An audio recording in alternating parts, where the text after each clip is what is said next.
Welcome to the Western Wisconsin Journal. I'm Pastor Kendra Grams of First Presbyterian Church here in Hudson, Wisconsin, and back for another one of our clergy conversations. Today, I am honored to be joined by Pastor Dan Fahs, who has recently arrived as the pastor of Hudson United Methodist Church. And it's my honor to be in conversation with him and introduce him a little bit more to our community. So welcome. Thank you. I'm glad to be here.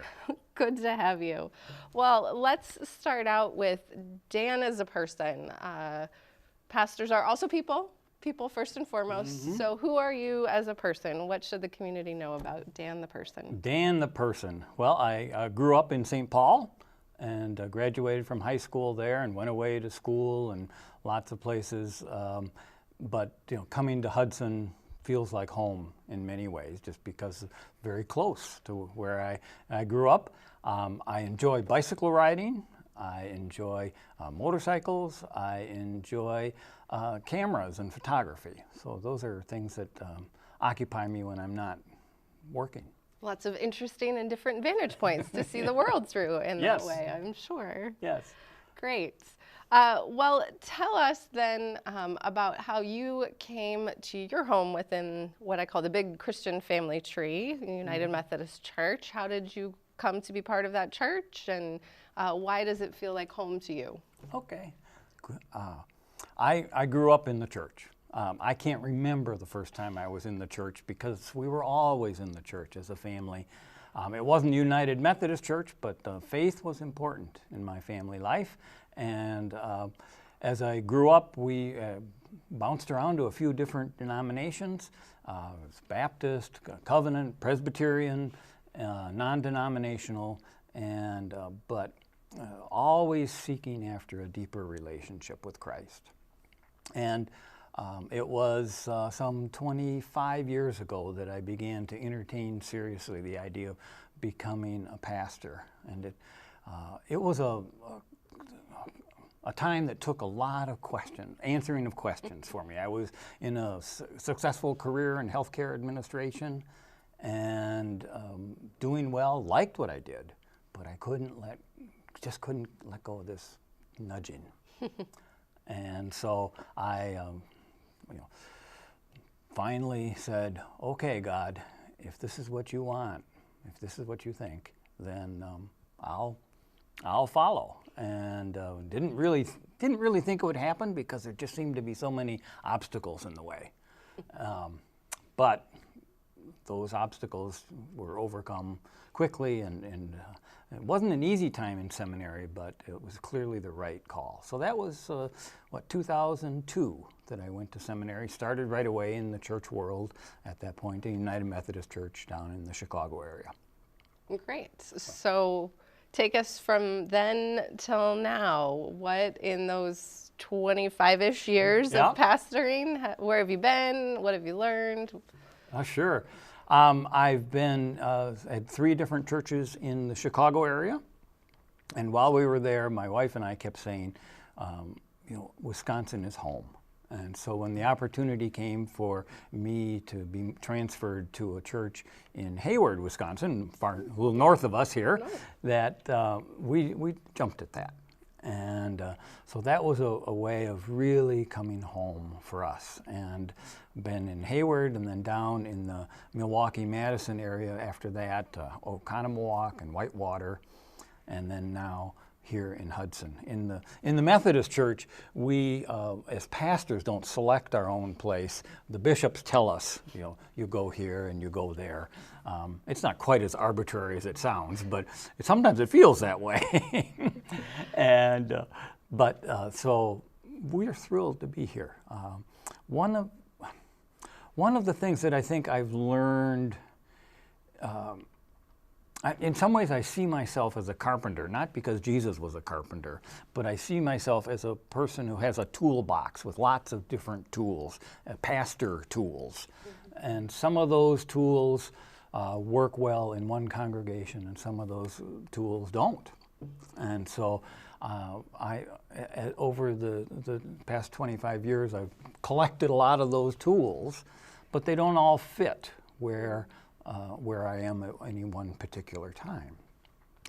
But I also think that in the midst of all of that, people have a hunger that, at least in my perspective, only God can fill. Augustine talks about, having a God-sized hole that only God can fulfill. And I sense that regardless where I am. Well, so that brings us then to Hudson. Yes. You started in July, Mm-hmm. correct? So a few months in. What is bringing you joy and excitement about being alongside the good folks at Hudson United Methodist Church? What are you excited about and looking forward to? I'm looking forward to. They have such a heart for reaching out, and I just enjoy working with them already and looking at ways that we can expand that. And how can we reach people and share, as I would call it, the good news, the great good news? How can we share that? Some of that is done with words, but a lot of that's done with what we do or don't do. And so, I'm still, as you might imagine, a couple of months in, just getting a sense of things. But clearly, I think there's a passion at the church for helping people, feeding people that are hungry. And so we do a lot with food and giving food and helping people find food. So I think that will continue to be important in the life of this church. Great. And are you discovering particular tools that you think might fit well, gifts that you might be able to share at Hudson United Methodist in this season? Yeah, I really enjoy worship, and I enjoy trying different things in worship. And I think my sense is that folks at the Hudson Church are receptive to that. Sometimes I try things and think, best thing I can do now is never do that again. But there's a willingness there to say, let's try some things. And sometimes those things are wonderful and work, and we'll do them again. And sometimes we just say, glad we tried that, but not going to go there again. So I look forward to doing more of that.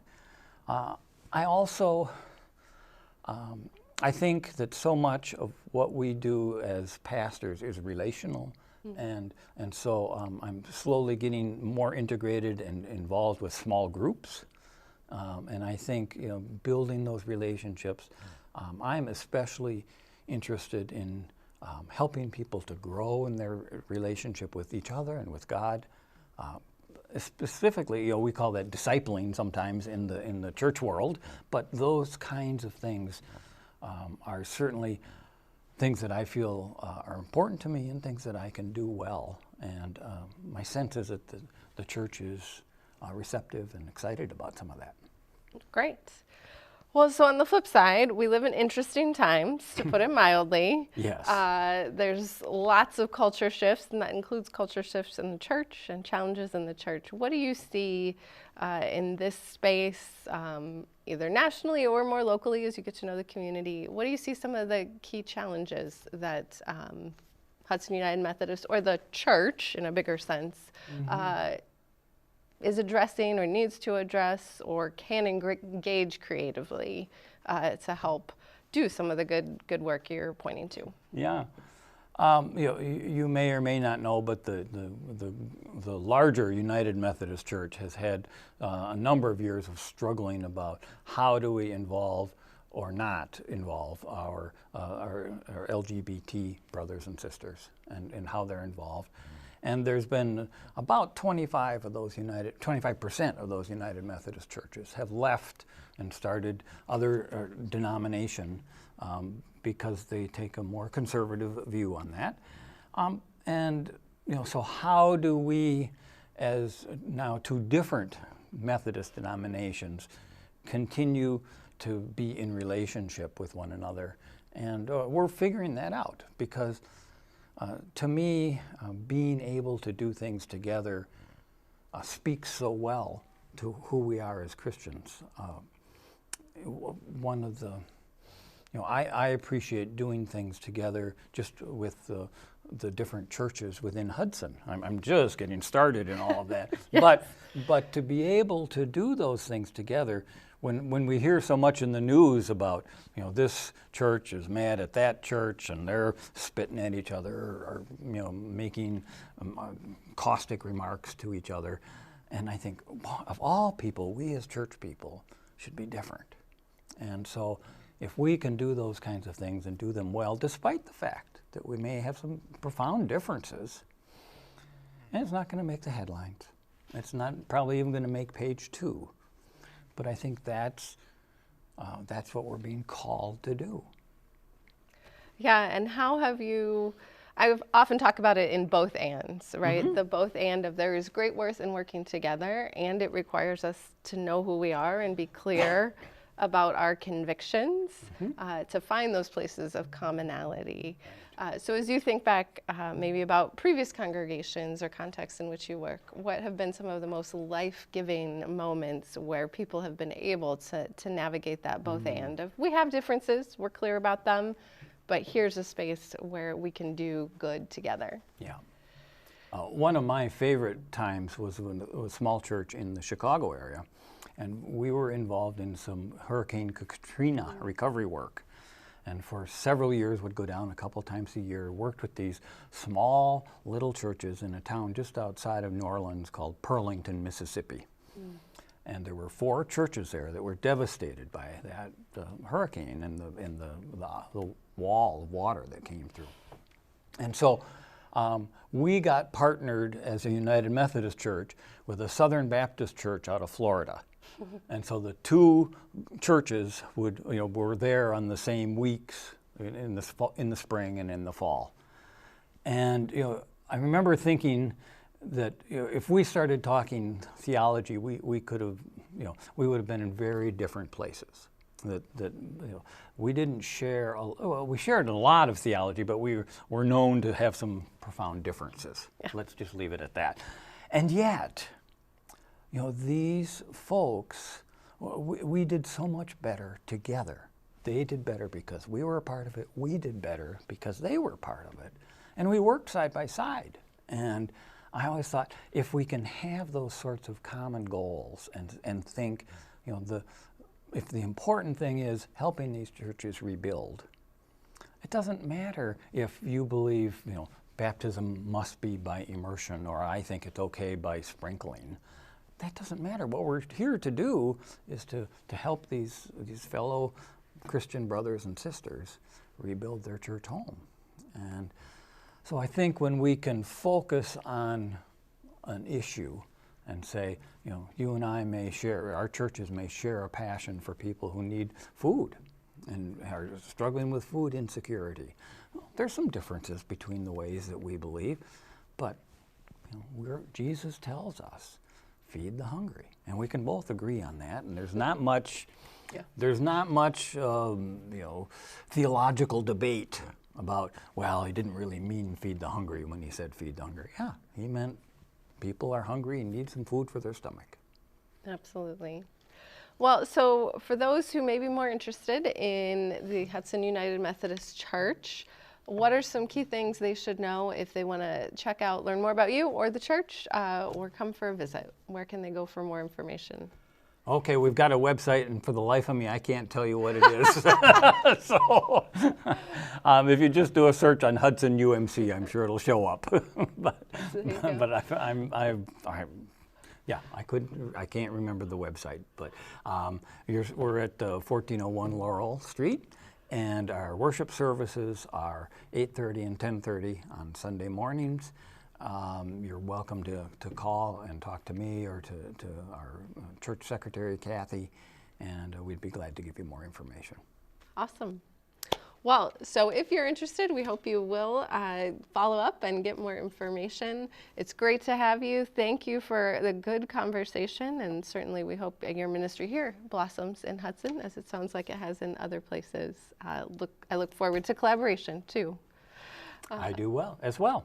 And for everyone else, thank you for taking the time to listen in. Thank you, as always, to the River Channel for hosting us. And until we're together again, we wish you and all peace and wholeness.